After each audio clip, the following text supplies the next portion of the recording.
Welcome to the latest edition of Obesity Updates, covering breakthroughs in the past 2 weeks. Brought to you by Lucid Quest. Biohaven has completed enrollment in its Phase 2 study of taldefgrobep alpha, a myostatin activin pathway inhibitor being evaluated for obesity. The randomized, placebo-controlled trial includes approximately 150 participants across U.S. sites and is assessing % change in body weight over 24 weeks, with additional measures of fat and lean mass. Top-line results are expected in the second half of 2026.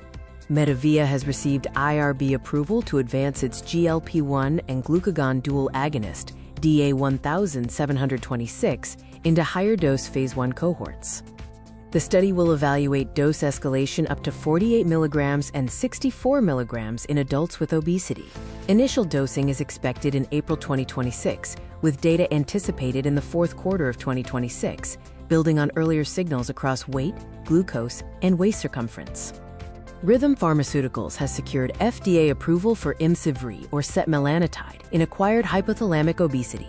Based on Phase 3 data, the therapy is now approved to reduce excess body weight and support long-term weight management in patients aged 4 years and older. This marks the first approved treatment in this specific condition. Novo Nordisk reported positive Phase 2 results for UBT251 in Chinese patients with type 2 diabetes.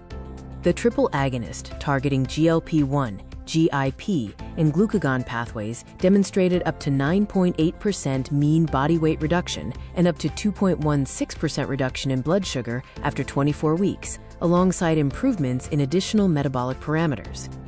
Wave Life Sciences reported disappointing early-stage results for WVE-007, where a higher 400 mg dose did not show clear improvement in visceral fat reduction compared to a lower dose cohort. The data triggered a decline in company shares, with interpretation complicated by differences in study timing and baseline characteristics.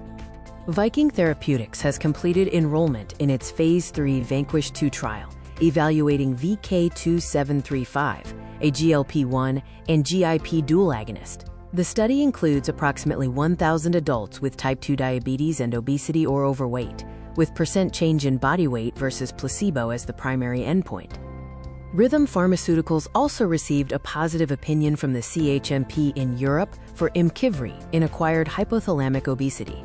The recommendation supports use in both adults and children aged 4 years and older, with a European Commission decision expected in the second quarter of 2026. Semaglutide is approaching generic entry in several major markets, including India and China, with additional countries expected to follow. This development could significantly expand access to obesity and diabetes treatments, while introducing pricing competition outside the US and EU. Stay ahead in obesity research. Like, share, and subscribe for our updates. Visit www.lqventures.com or email us at info@lqventures.com for expert help.